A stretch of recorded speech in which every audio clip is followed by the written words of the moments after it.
Assalamualaikum warahmatullahi wabarakatuh. Perkenalkan, nama saya Azikin Ushar Hilman, angkatan 18, NIM 1831041149.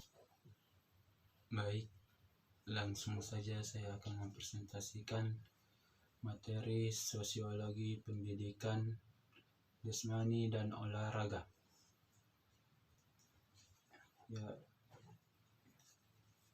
Yaitu ada 4. Yang pertama, ruang lingkup olahraga. Yang kedua, ruang lingkup sosiologi. Yang ketiga, kedudukan sosiologi olahraga. Yang keempat, pengertian sosiologi olahraga. Saya akan baca poin pertama, yaitu ruang lingkup olahraga. Yaitu menurut Undang-Undang RI Nomor 3 Tahun 2005 tentang Sistem Keolahragaan Nasional, olahraga adalah segala kegiatan yang sistematis untuk mendorong, membina, serta mengembangkan potensi jasmani dan rohani dan sosial. Olahraga adalah proses sistematik yang berupa segala kegiatan atau usaha yang dapat mendorong, mengembangkan, dan membina potensi-potensi jasmani dan rohani seseorang sebagai perorangan atau anggota masyarakat dalam bentuk permainan, perlombaan, atau pertandingan, dan prestasi puncak dalam membentukkan manusia Indonesia seutuhnya yang berkualitas berdasarkan Pancasila. Di dalam Undang-Undang Nomor 3 Tahun 2005 tentang Sistem Keolahragaan Nasional pada pasal 17, 18, 19, dan 20 dijelaskan juga mengenai ruang lingkup olahraga, yaitu 1. Olahraga pendidikan.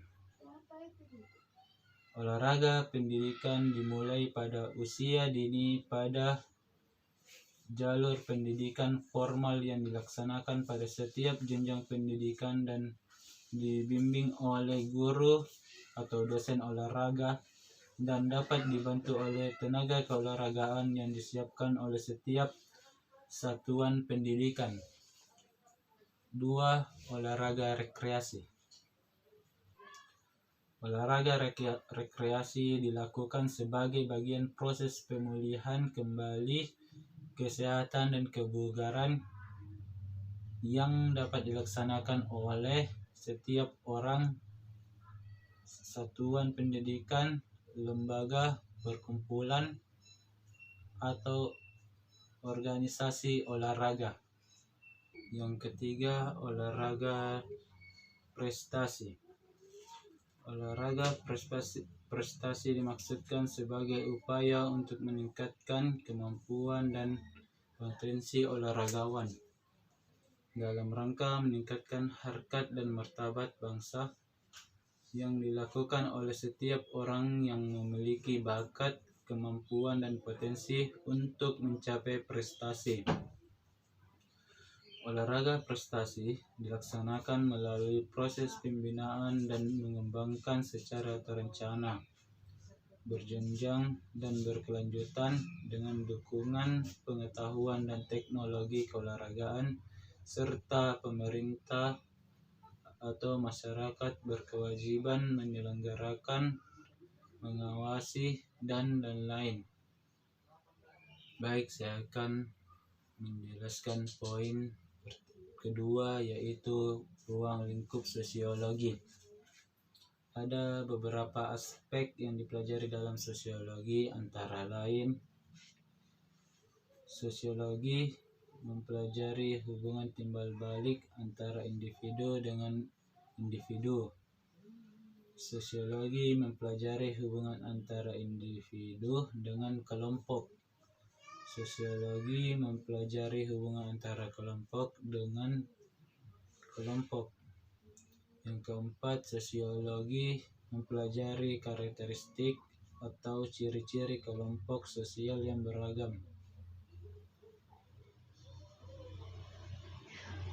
Saya akan menjelaskan yang di poin pertama, yang tadi individu dengan individu.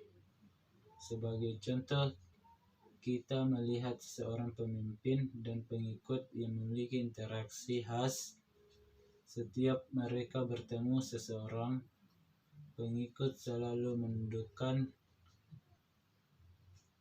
pandangannya dan melaksanakan titah pemimpinnya.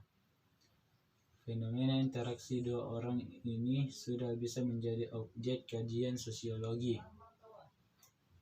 Yang kedua itu individu dengan kelompok. Sebagai contoh, peran sosial seorang ayah yang memilih bekerja di kantor atau seorang ibu yang memilih bekerja di rumah. Pilihan untuk memainkan peran sosial dipengaruhi oleh pandangan mereka tentang bagaimana membangun keluarga. Ayah atau ibu merupakan individu sedangkan keluarga adalah kelompok. Yang ketiga, kelompok dengan kelompok. Sebagai contoh, konflik antara etnis yang terjadi di Kalimantan beberapa tahun yang silam. Hubungan antara etnis yang berkait jelas bersifat konfliktual. Hubungan tersebut merupakan bentuk relasi antara kelompok masyarakat. Sosiologi dapat mengkajikan dari beberapa dimensi, misalnya dari dimensi identitas, di mana kedua kelompok tersebut menggunakan identitas etnis untuk saling bermusuhan. Yang keempat, yaitu karakteristik atau ciri-ciri kelompok sosial yang beragam. Salah satu kelompok dasar sosiologi yang banyak dipelajari adalah diferensial sosial dan stratifikasi sosial. Perbedaan kelompok sosial, baik secara vertikal maupun horizontal, bisa menjadi objek kajian sosiologi. Misalnya, mengapa sebagian orang yang menempati kelas sosial atas dan sebagian yang lain mau naik kelas aja kesulitan, malah menyusup ke kelas lain. Selanjutnya saya akan menjelaskan poin kedudukan sosiologi olahraga. Sosiologi olahraga subdisiplin ilmu keolahragaan di mana batang tubuh ilmu keolahragaan dibangun oleh 7 subdisiplin ilmu, yaitu sport medicine, sport biomekanik, sport psikologi, sport sosiologi, sport pedagogi, sport history, sport filosofi. Saya akan menjelaskan poin sport medicine, yaitu pencegahan maupun pengobatan di dalam olahraga dan aktivitas fisik dalam upaya mencapai tujuan kesehatan dan kebugaran. Sport biomekanis mempelajari gerakan-gerakan manusia pada waktu berolahraga. Ketiga, sport psikologi menciptakan ketahanan dan kekuatan secara psikis. Sport pedagogi yaitu mempelajaran gerakan manusia yang menjadi landasan untuk pengajaran yang efektif. Yang selanjutnya keempat, sport history, tentang sejarah khusus dalam bidang teori ilmu pengetahuan olahraga. Yang kelima, sport sosiologi, menunjukkan pada struktur sosial dan proses sosial untuk pengembangan alamiah olahraga. Dan terakhir, sport fisiologi, penelitian ilmiah mengikut bidang teori atau subdisiplin ilmu pengetahuan olahraga. Baik, selanjutnya saya akan menjelaskan poin terakhir, yaitu pengertian sosiologi olahraga.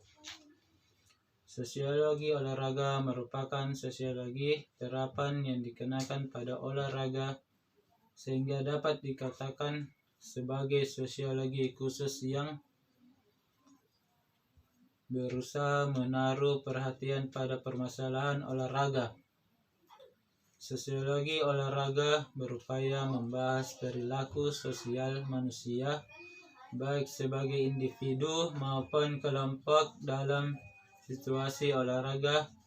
Artinya saat melakukan kegiatan olahraga, pada dasarnya manusia melakukan kegiatan sosial yang berupa interaksi sosial dengan manusia lainnya. Dalam berinteraksi, ia terikat oleh nilai atau norma yang berlaku pada komunitas di mana ia berada dan perantara-perantara yang berlaku pada cabang olahraga yang sedang dilakukan. Pelanggaran terhadap nilai dan norma atau perilaku yang menyimpan dari peran yang dimainkan akan berakibat adanya sanksi. Penentuan jenis sanksi itu ditentukan atas kesepakatan bersama atau aturan yang telah dikuatkan. Kesemuanya itu dilakukan agar aktivitas olahraga dan yang dimainkan bisa berjalan secara aman, tertib dan lancar. Sekian hasil presentasi saya, kurang dan lebihnya mohon dimaafkan. Wabillahi wa taufiq wa hidayah. Wassalamualaikum warahmatullahi wabarakatuh.